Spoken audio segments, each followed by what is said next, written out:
David Von Drehle is the deputy opinion editor and columnist for the Washington Post.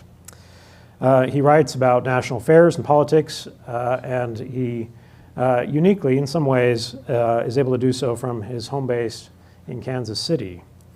He joined the Washington Post in 2017 after a decade at Time magazine, where he wrote more than 60 cover stories as editor at large. During a previous stint at the Washington Post, Von Drehle served as a writer and editor on the national staff, in Style, and at the Washington Post magazine. He's the author of a wide number of books, including the award-winning bestseller Triangle, The Fire That Changed America. He lives with his wife, journalist Karen Ball, and their 4 children in Kansas City. And his new book is called The Book of Charlie, Wisdom from the Remarkable American Life of a 109-year-old Man. I have a copy of that book, and I recommend it to you. It's coming out in paperback as well in just a few months. It's received really remarkable reviews. This is a book that I think appeals to people who have lived in almost all of their circumstances. In addition to being a book that discusses the wide-ranging changes that have taken place in American life, it is a book that is quite thoughtful about what a good life looks like, how you might make choices in the course of your life that lead to happiness or even joy as your life continues. In the book, Von Drehle writes that an American born in the early 1900s who managed to live into the 2000s would have one foot planted in the age of draft and diphtheria, a time when only 6% of Americans graduated from high school, and the other foot planted in the age of space stations and robotic surgery. The Washington Post is currently compiling its best books of the year, and the Book of Charlie has made it into their list of one of the 10 best feel-good books of 2023. Even though in many ways I did feel good as I read it, it is not about a comfortable life. It's about a life with significant challenges, a life in which the protagonist needed to make choices about how to deal with tragedy and uncertainty and widespread social change. David Von Drehle writes about a wide variety of things. As I mentioned, this is not his first rodeo. He has been through many compelling stories in the American national experience. And I encourage you to think a little bit about what he cares about through his opinion columns at the Washington Post. He certainly writes about national politics. You may be surprised about who he endorses for president in today's opinion piece in the Washington Post. As far as I know, you're the only one that has so far. I'm leading the bandwagon. In a national publication has made that choice. He writes about international affairs. He writes about literature. He writes about the environment and pop culture. And in just the past year, his pieces have included articles like the one titled, "The Watusi Bull Riding Shotgun is What Makes America Great." He is one of the great chroniclers of American lives, and he has written recent odes to Matthew Perry, to Bob Barker, Lisa Marie Presley, Loretta Lynn, and Tony Bennett. He's even written a tribute to the revival of the Casa Bonita restaurant in Colorado, one that I fondly remember as a child. He writes about sports, football, horse racing, and a number of others. So please welcome me, please join me in welcoming David Von Drehle to BYU.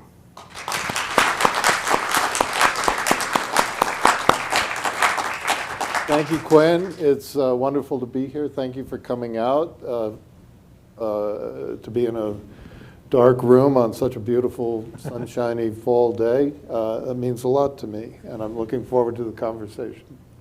I'm very much too. This is going to be in the format of a discussion about the Book of Charlie. We do have some copies of that book available at the Kennedy Center. If you're interested, please come see me afterward. Our format today is that we will have a discussion for about the next 30 minutes, at which point we will turn to an audience Q&A and bring you more fully into that conversation. So David, you're known for these remarkable books on Abraham Lincoln, the Civil War, the Great Triangle Fire of New York. This seems like it's a different kind of book. Why did you write this book? I didn't realize that I was going to write this book when Charlie and I were friends. It was only after he passed away that I realized that this was a book, and fortunately his family had recorded, many of his favorite stories that I remembered hearing him tell. But what I realized was I was watching my own kids grow up. I have 4 kids who are now roughly your ages, in their 20s, early 20s. And I had this growing realization that my kids are going to live through a century of phenomenal change, disruption, conflict, careers that would overnight go out of existence, and that I wasn't really a great tour guide for how to deal with that sort of disruptive change. Because while gadgetry has changed a lot in my lifetime, society has not really changed. The digital revolution, I believe, is a society-changing technology, a society-changing revolution. I compare it in my own mind to a sort of sped-up version of Gutenberg and his printing press. Before movable type, before cheap, easily reproduced books, there was no need for most people to be literate. Universities largely didn't exist. There were just a handful, and they only taught members of the priesthood.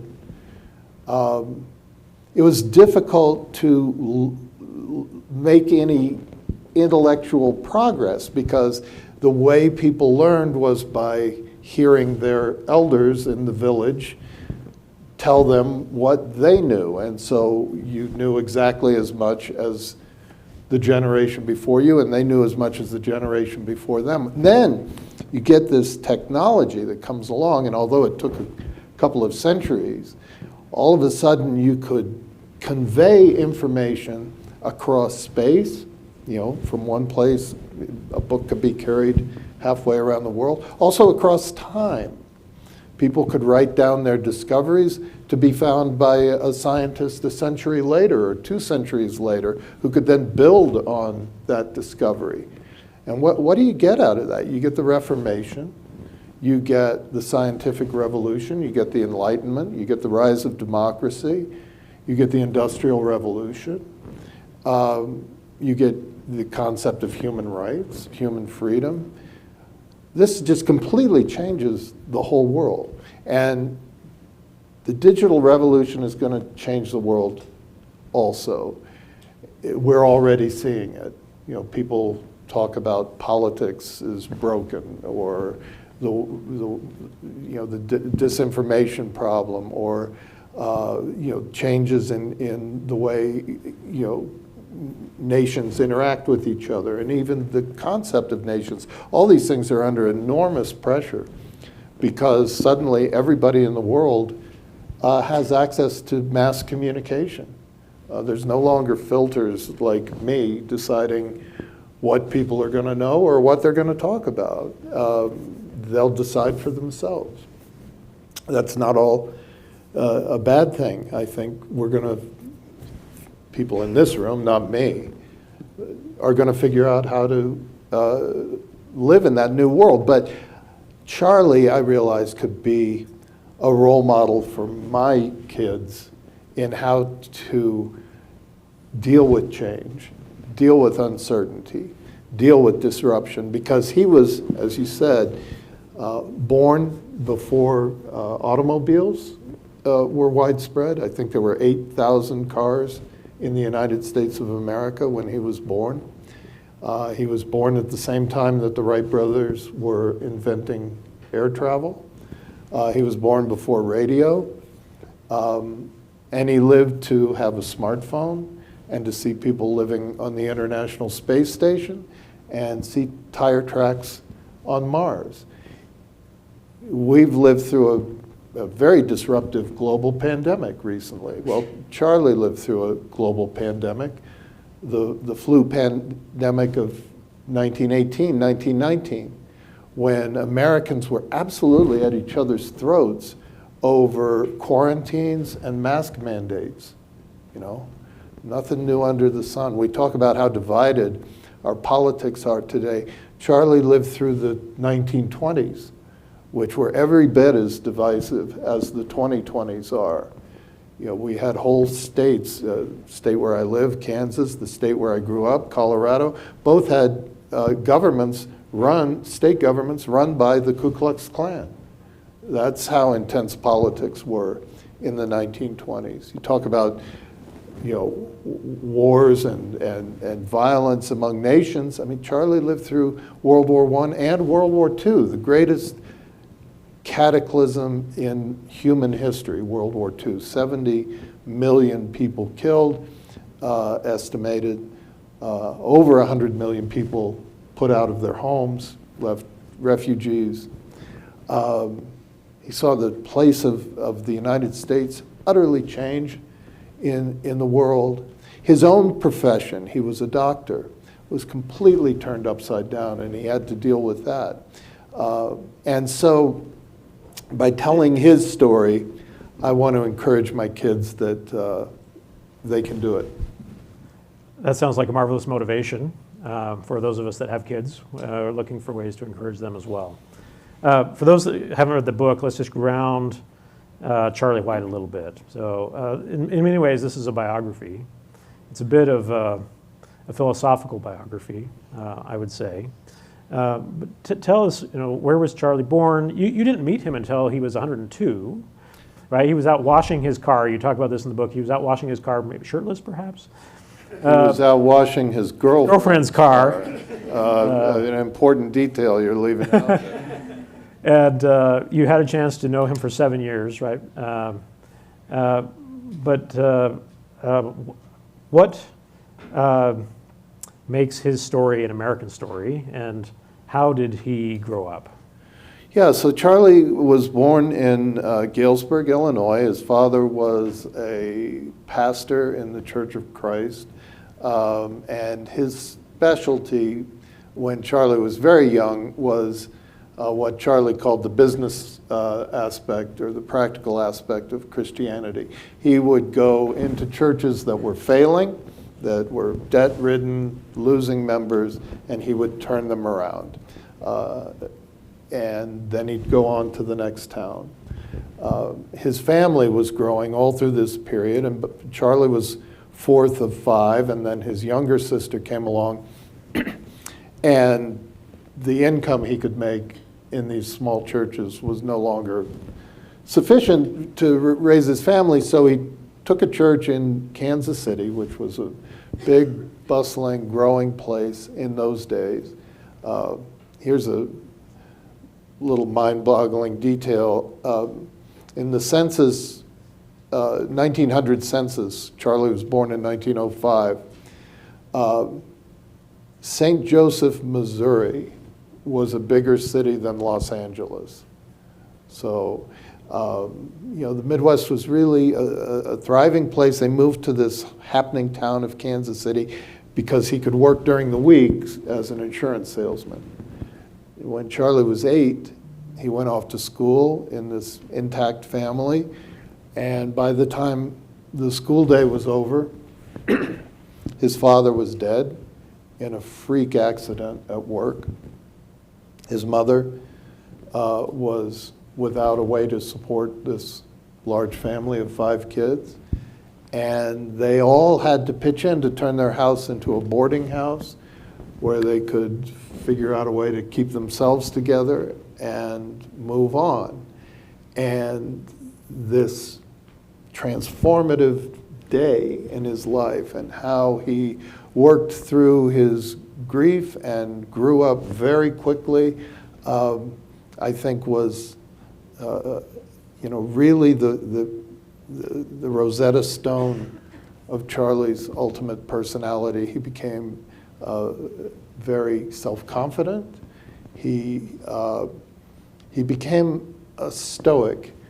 I talk a lot about Stoicism in this book. It's a philosophy with a terrible PR department. People think of Stoicism as, repressed, buttoned up, unfeeling, cold. No, that's not it at all. It's liberating, it's empowering, because what it teaches is that most things in our lives are beyond our control. We can't control, the weather, the government. We can't control the tides of fate, whether a freak accident happens to someone we love or to ourselves. We obviously can't control other people. You have teenage kids, you know that. And we can only control what the Greek and Roman Stoics called our will and the products of our will. That's the decisions that we make about how we're going to approach the world.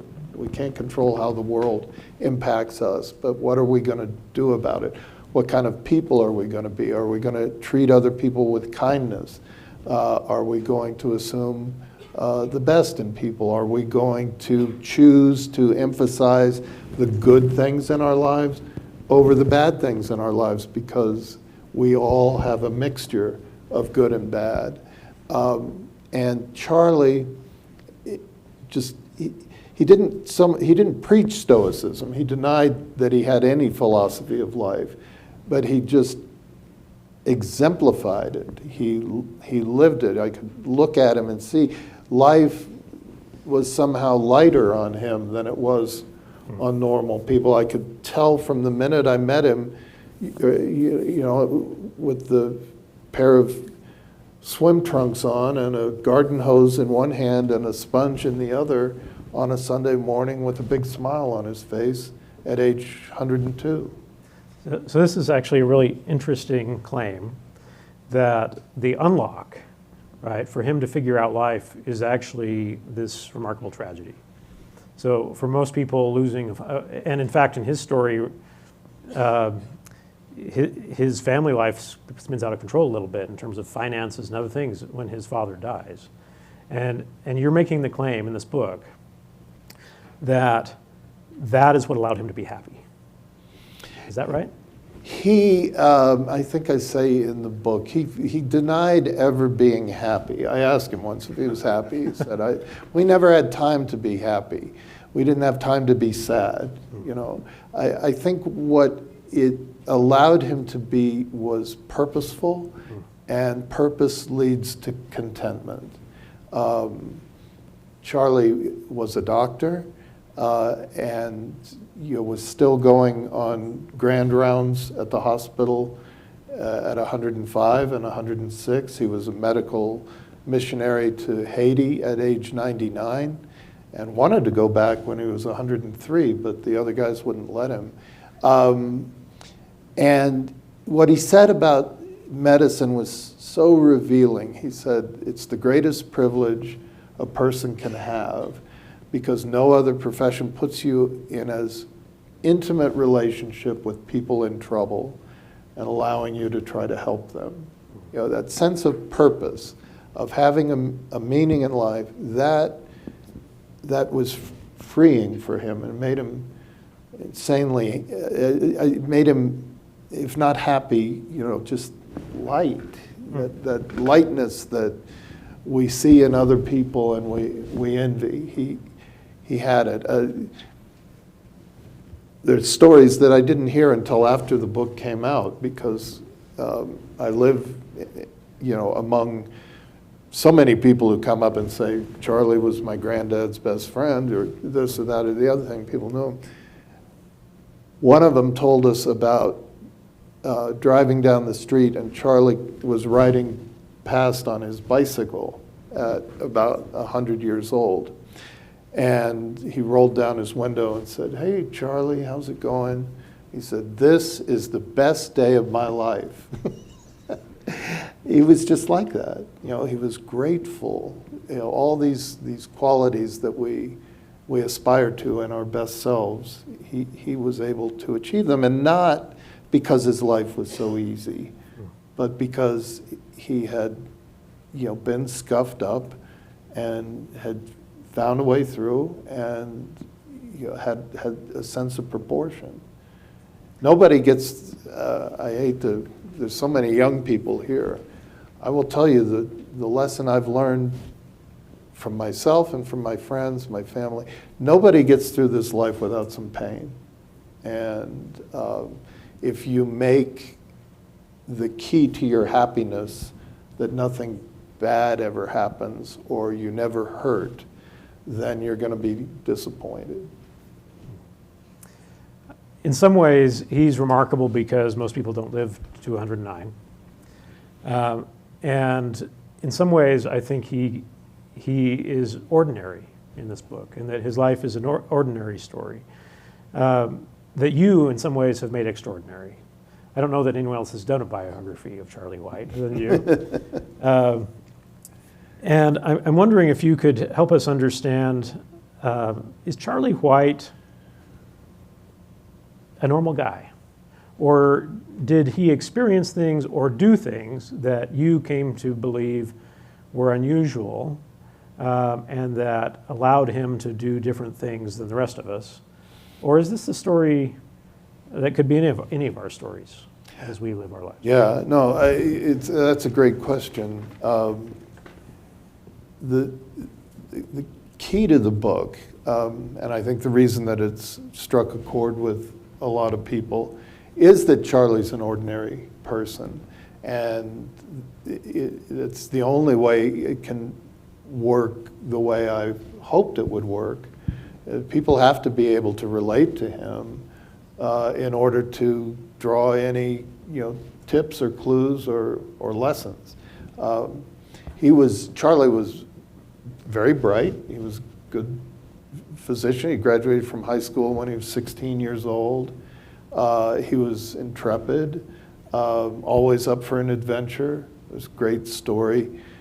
His favorite story was graduating from high school at 16 and setting off with two of his friends in a Model T Ford to drive from Kansas City to Los Angeles.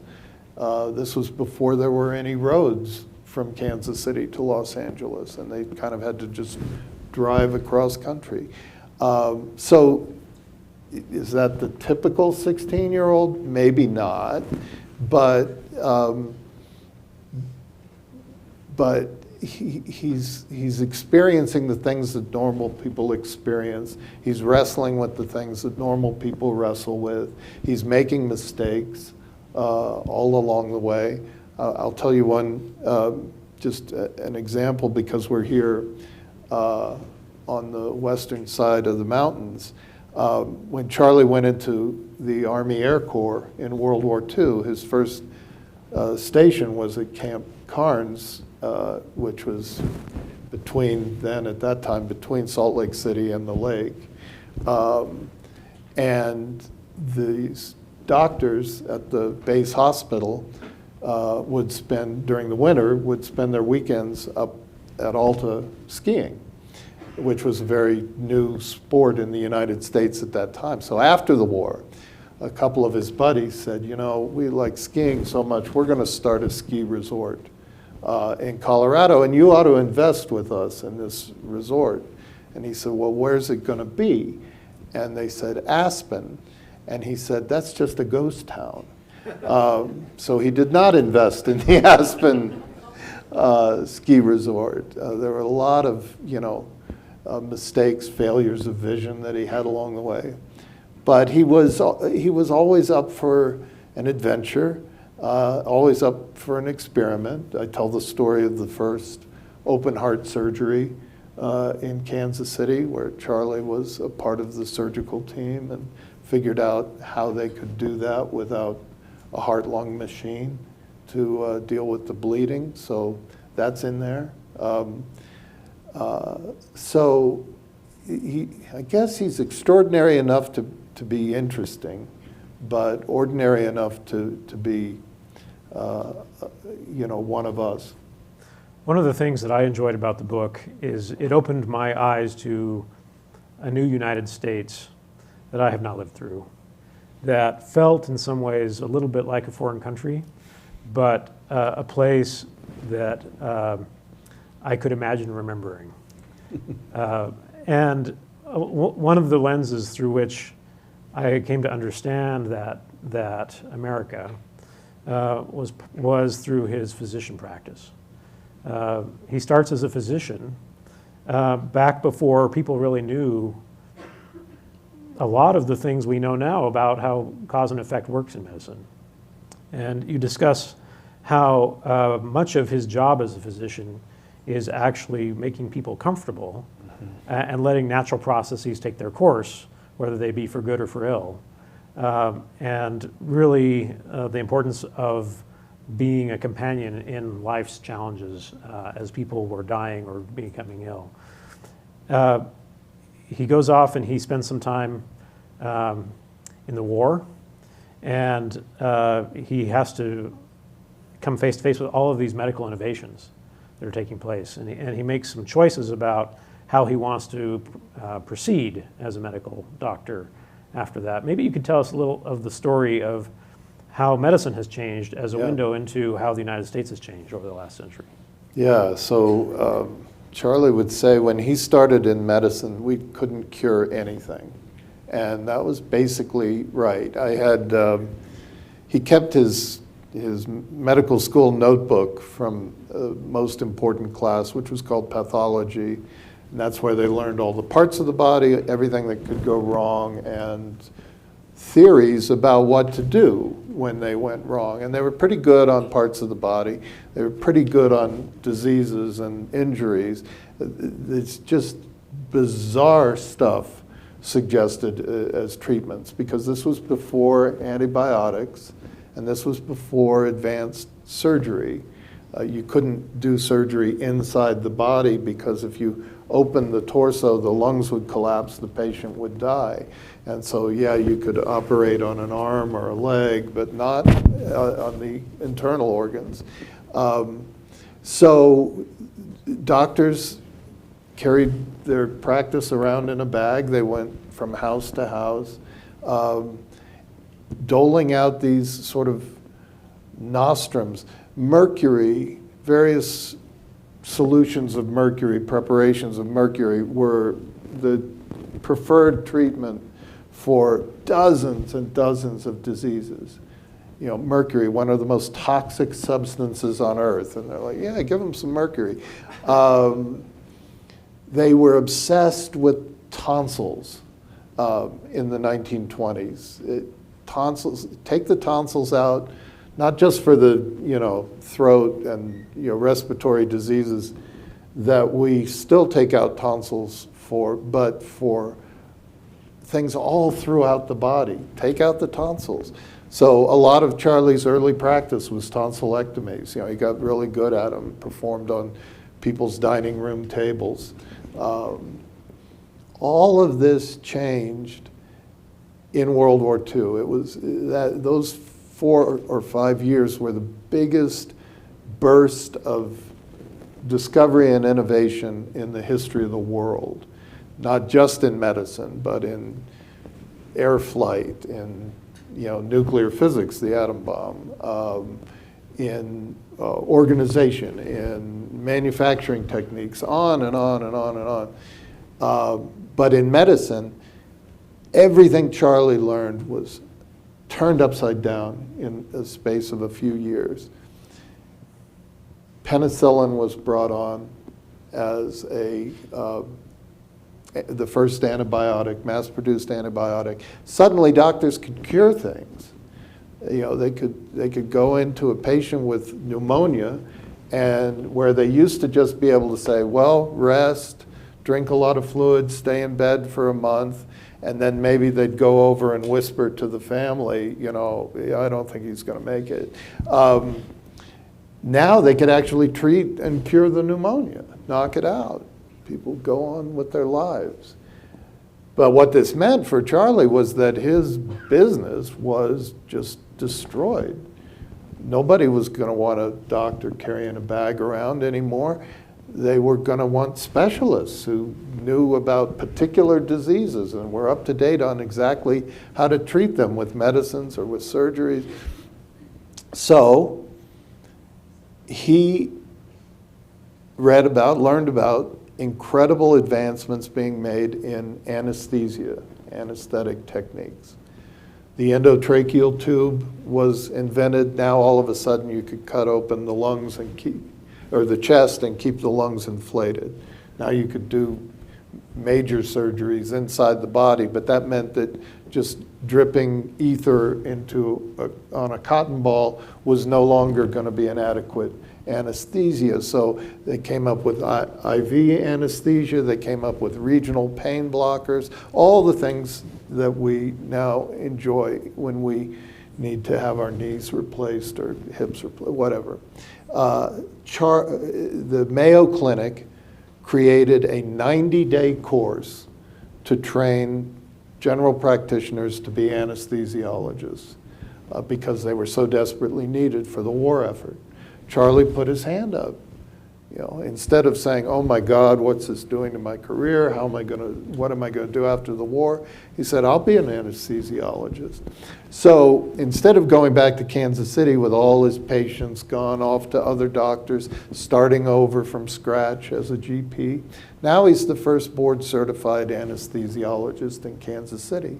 And he's got a vastly better career than he had before. And this, to me, my profession, journalism, is half as many people paid to do journalism today as there were when I moved to Kansas City in 2007.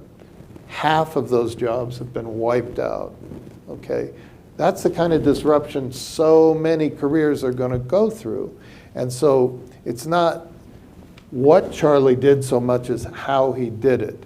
He was on his toes. He was looking around. He was willing to volunteer. He was willing to say, okay, everything I learned, all those years of college, it's pretty much out the window. I've got to go learn some new stuff.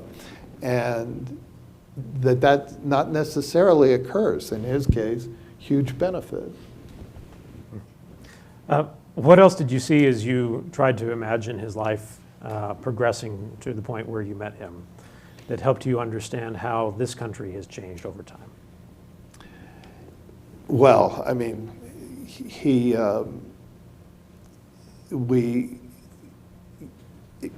his first marriage was incredibly unhappy. His wife was mentally ill. He was, I'm sure, not very present because he was working all hours of the day and night trying to start his medical practice. That marriage ended tragically. He had a second marriage that was very brief because I don't think he was ready to be married again. But this second wife was a totally different sort of creature. You know, she was one of the early, what we would call, or my age, liberated women. She had grown up wanting to be a pilot, which was, you know, Amelia Earhart was a pilot, but other than that, this was a thing that men did. And again, the transformations of World War II, all the young flyers were sent off into battle, and they had this need to move airplanes around the country as they came out of the factories and needed to be shipped to where they were going to be put on boats to be taken into the war zones. Women were recruited and trained for this service to fly these planes around. And Jean Landis, Charlie's second wife, was one of the star wasps. I mean, she was fantastic. And so there's that kind of transformation. You see the social transformation. You see these various the civil rights movement was in his life, the women's rights movement, the gay rights movement. Two of Charlie's grandsons are gay men. Certainly not something he saw coming in the 1920s, I'm sure. But to see his ability to grow, to change, and to have an equanimity and remain kind and be true to his values, and to understand what are the real values here? What are the things that are most important to me? Is it loving my grandkids, or is it some point of view about the world that I was raised with that no longer seems to work? All these qualities. He was very flexible. The most unusual thing, even more than living to 109, was Charlie's. He had all his marbles all the way. So you could carry on just a very lively discussion with him, even at 108. I wanted, if it's all right, just to share a little bit toward the end of the book of some things that you wrote that I think helped me understand the messages you took away from this life. He said, then, if we live life long enough, we might soften into the second stage of our life and become simplifiers. For all the books on all the shelves of all the world's libraries, life must in the end be lived as a series of discrete moments and individual decisions. What we face may be complicated, but what we do about it is simple. Do the right thing, Laura White told her son. Do unto others, a teacher told his disciples, as you would have them do unto you. Charlie lived so long that the veil of complexity fell away entirely, and he saw that life is not so hard as we tend to make it. Or rather, no matter how hard life may be, the way we ought to live becomes a distillate of a few words. The essentials are familiar, not because they are trite, but because they are true. I picture him even now, his eyes dimmed, but his mind bright as a diamond, filling this sheet of paper with his simple truths, which I guess you discovered after his death, right? Work hard, spread joy, take a chance, enjoy wonder. And I thought that was a lovely way to try to distill how our life might change as we live long enough to see how ephemeral some of these things are. And it inspired me as I thought through his choices of simplicity. How can we, and myself in particular, how can I take the long view rather than being so absorbed in the particular minutia of today? And so there's a paradox, I think, embedded in here, which is that when you have a long runway, the choices become very simple. But you also mentioned that some of those choices mean that he lives life in the present, and that the present becomes even more important to him than the past, but that the past provides the context in which we understand the simplicity of choices we make in the present. Would that be fair? Yes. The experts tell us, and I certainly see it in my own life, that Americans, and especially young Americans, are in another pandemic now of depression and anxiety, two widely felt conditions.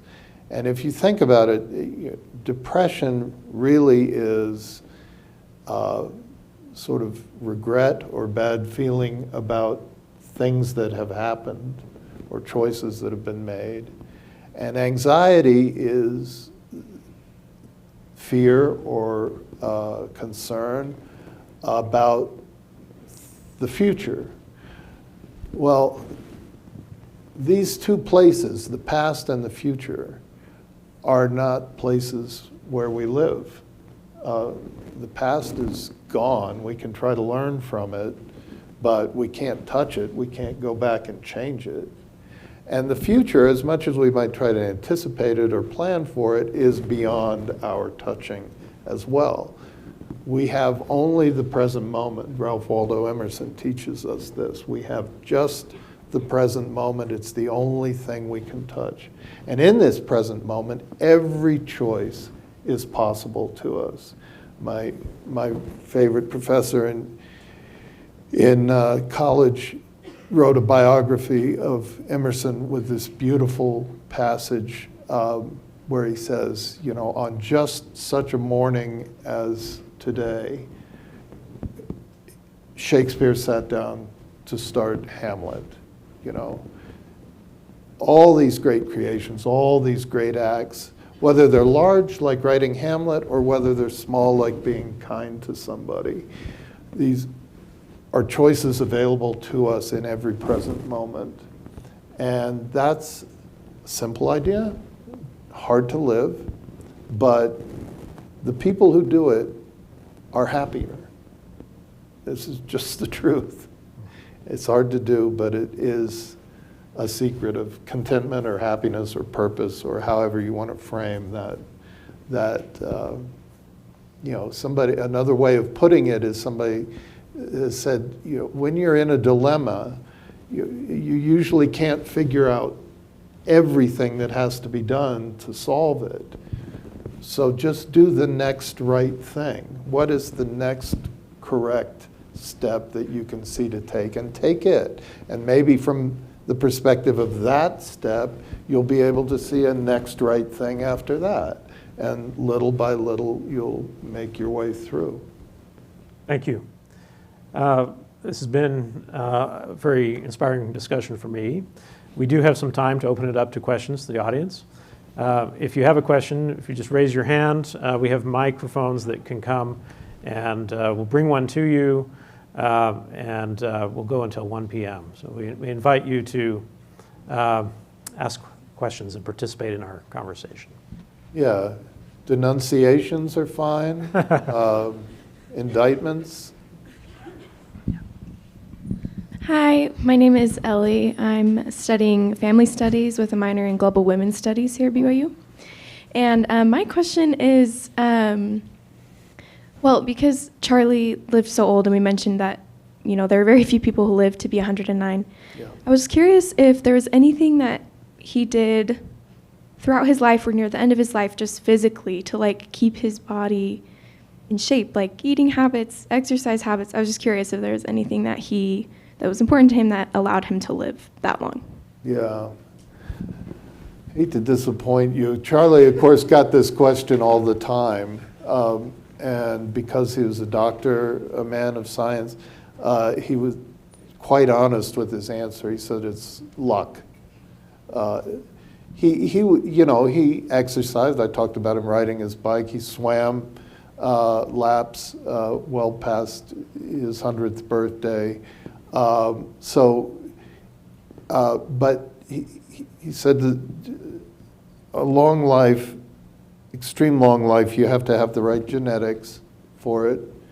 Then you have to not get an opportunistic disease that isn't cured or can't be cured along the way. And you have to not have a terrible accident happen to you, like happened to his father. So if you do those three things, he said, you've got a good chance of living a long life, maybe not to 109. I'll give you an example of the luck thing. Charlie smoked most of his life. Everybody did. One of his son-in-laws who was also a doctor, described going into hospitals following Charlie around when he was a medical student and Charlie was at the peak of his career. He said everybody in the hospital smoked, the doctors, the nurses, the patients. He said if you weren't on oxygen, you had a cigarette in your hand. So he obviously, never got lung cancer or throat cancer.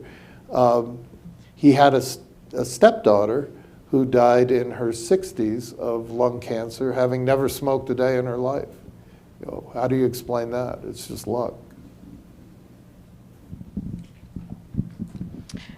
My name is Anna. I'm studying political science with a minor in women's studies.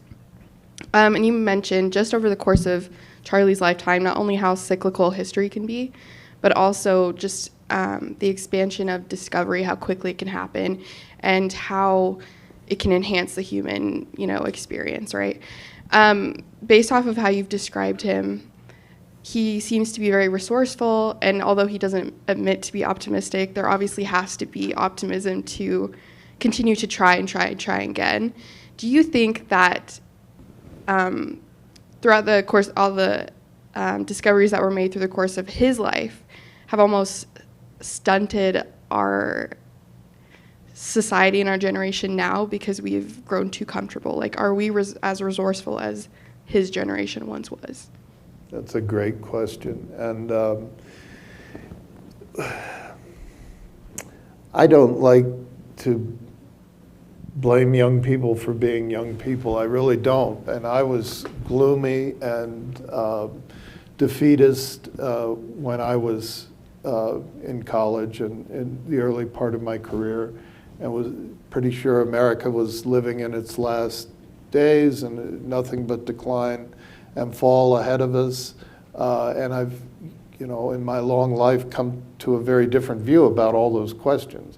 I don't mean to say that in a condescending or patronizing way. What I would like, and I don't see it as really in young people's individual lives. I see, my kids are super gloomy. I think I was this way, super gloomy about the big picture, but quite, engaged in moving along with my own personal life. What I'd encourage people to see is the possibility. We're not at the end of what we're going to discover about the world. We're not at the end of what we're going to be able to invent. We don't, even if we want to live in a utopia, a perfect world with no problems, we're never going to. That's just the human condition. We're fallible, and we make mistakes, and we make them individually, and we make them at the societal level as well. But I think there has never been a greater time to be young in America than right now. I genuinely believe that. And I wish I was starting over as a journalist right now, and instead of just knowing how to write, that's the only thing I know how to do, is tell stories in writing, to have the multimedia opportunities at my fingertips. You used to have a trust fund to make a movie. It was so expensive to buy the film. You had to be rich to go into that field. Now anybody can be a motion picture maker with tools that are on the little phone you carry around in your pocket. That's fantastic, just in my field. But think of all the things that engineers are going to figure out, that all the careers that don't even exist that are going to be created. Not to mention the fact that I really believe that what many young people would say is the most dire challenge to our world, which is the climate crisis. I think we're going to think our way out of it and create our way out of it. I think we already are. I think change in that area is moving so much faster than people think it is. For all of human history, from the beginning of time until about 10 years ago, there was never economic growth without greater consumption of energy. Those two things were totally interlocked. You could not conceive of producing more without using more energy. Well, guess what? That relationship has been completely broken. The United States is using less energy per dollar of GNP every year, so is Europe. That's fantastic. Nobody talks about it, but it's a miracle. When I was your age, people would have said that's impossible, it can't be done. And yet it was done in the space of 20 years. So I think there's a lot to be hopeful about. So one of the things you talked about, Charlie, was he was able to achieve many things that, let me introduce yourself. I'm Josh, I'm a history major. And you talked about how he was able to achieve some of the things like gratitude and other things that we're constantly striving to imbue in ourselves. And I was wondering if you had any examples of like a personal failure or weakness that Charlie had that he struggled with, but was eventually able to overcome, and if so, how? Sure. Charlie was, the first great struggle he overcame was the grief and sort of derangement that he endured after his father died when he was a little boy. He stopped eating for a time. His mother was very concerned that he was just going to waste away. I don't mean to suggest that he didn't have strong feelings about the difficulty of his first marriage, the pain that he caused his wife and that she caused him, his inability ever to figure out how to help her with her struggles.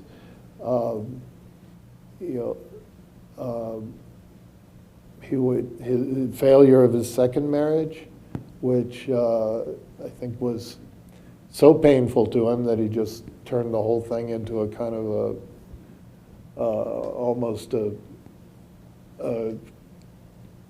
humorous anecdote as a way of not dealing with that failure.